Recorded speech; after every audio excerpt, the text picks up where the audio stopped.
নমস্কার বন্ধুরা, টেস্টি কুকসে সবাইকে স্বাগত। আজকে আবার একটা নতুন রেসিপি বানাবো আমরা। যেটা বানাবো তার নাম হচ্ছে আম দিয়ে সন্দেশ। তো সবার প্রথমে আমি দুটো আম কেটে নিয়েছি, নিয়ে এটাকে এখন আমরা পেস্ট করব, কারণ এই ম্যাঙ্গো পাল্পটা আমাদের লাগবে।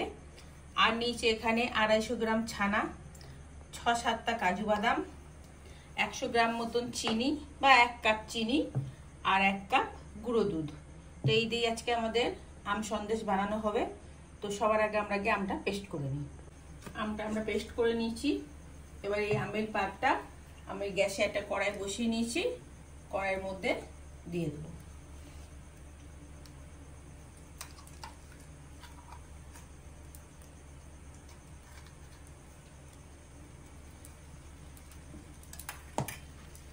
এবার এই আমটা একটু জাল হতে থাক, ততক্ষণ আমরা আর একটা কাজ করব। কাজু বাদামগুলোকে সরিয়ে দিয়ে এই যে ছানাটা আছে, এই ছানাটাকে হাত দিয়ে খুব ভালো করে এরকম করে ডলে ডলে স্ম্যাশ করে নিতে হবে, তাহলে পারে সন্দেশটা ভালো তৈরি হবে। দেখুন আমের পাকটা এটা ফুটছে। এবার এর মধ্যে আমরা চিনিটা দিয়ে দেবো। আমি এখানে 100 গ্রাম চিনি ব্যবহার করেছি। আমি কতটা মিষ্টি সেই অনুযায়ী চিনিটা ব্যবহার করবেন। আমার আমটা মিষ্টি ভালোই আছে, তাই আমার 100 গ্রাম চিনিতেই হয়ে যাবে। এই দুটোকে খুব ভালো করে এখন আমরা জাল দিয়ে নেবো, ততক্ষণে চিনিটাও গলে যাবে। দেখুন চিনি আর আম জাল দিয়ে দেখুন আমের কালারটাই চেঞ্জ হয়ে গেছে। এবার আমরা যে ছানাটা স্ম্যাশ করলাম হাতে, এবার সেটা দিয়ে দেবো। দিয়ে এবার এগুলোকে খুব ভালো করে মিশাবো এটার সাথে। দেখুন আম আর ছানাটা খুব ভালো করে মিশে গেছে। এবার এখানে এটা ফুটছে। এবার এই পর্যায়ে আমি এর মধ্যে 1 কাপ গুঁড়ো দুধ যেটা রেখেছিলাম সেটা দিয়ে দেবো। গুঁড়ো দুধ, খোয়া ক্ষীর যে কোনো একটা দিলেই হবে।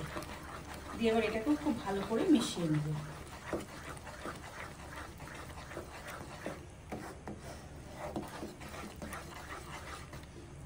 গুঁড়ো দুধটা ভালো করে মিশিয়ে নিয়েছি। এখন এই যে খুব বেশি ফুটছে, এই সময়টায় এখন কন্টিনিউ নাড়তে হবে, না হলে পরে তলায় লেগে যাবে। দেখুন সব কিছুর মিশ্রণটা এই যে কড়াই থেকে ছেড়ে যাচ্ছে। তারপরে আরো একটা বোঝার উপায়, এই যে সাইডে কাটলে দেখুন নিজের মতো নিজে নেমে যাচ্ছে, তার মানে এটা আমাদের হয়ে গেছে।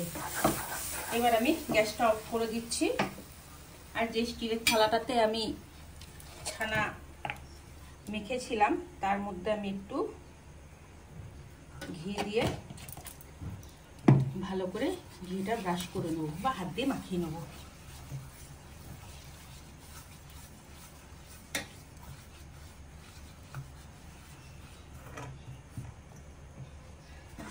এবার এই মিশ্রণটা এর মধ্যে ঢেলে দেবো।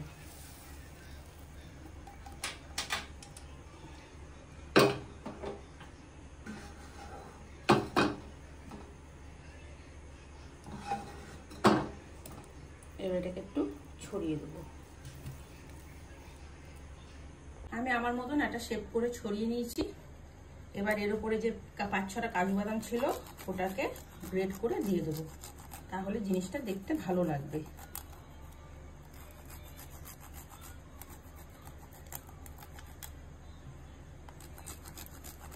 আপনাদের কাছে পেস্তা থাকলে পেস্তা দেবেন, আমার কাছে আপাতত নেই তাই আমি কাজু দিলাম। এবার এখানে একটু হাত দিয়ে জাস্ট প্রেস করে দেবো। এবার এটাকে ঠান্ডা হতে দেবো। ঠান্ডা হওয়ার পর কাটবো আমি এটাকে। ঠান্ডা হয়ে গেছে আমাদের সন্দেশ। এবার আমরা কেটে নেব। আপনারা আপনাদের পছন্দের সাইজ মতন কেটে নেবেন।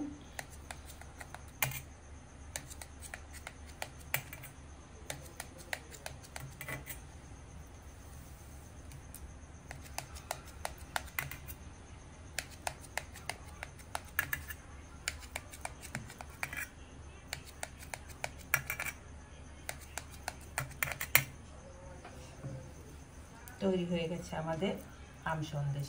দেখুন কি সুন্দর এটা উঠে যাচ্ছে। আপনারাও এইভাবে বাড়িতে আম সন্দেশ বানাবেন, বানিয়ে খাবেন। দোকানে ভেজাল জিনিস খাওয়ার থেকে বাড়িতে একটু কষ্ট করে বানিয়ে পিওরটা খাওয়াটাই ভালো। তো যদি আমার এই ভিডিওটা আপনাদের ভালো লেগে থাকে তাহলে অবশ্যই লাইক, শেয়ার ও সাবস্ক্রাইব করবেন। আর নতুন নতুন ভিডিও পাওয়ার জন্য আমার এই চ্যানেলটিকে ফলো করবেন।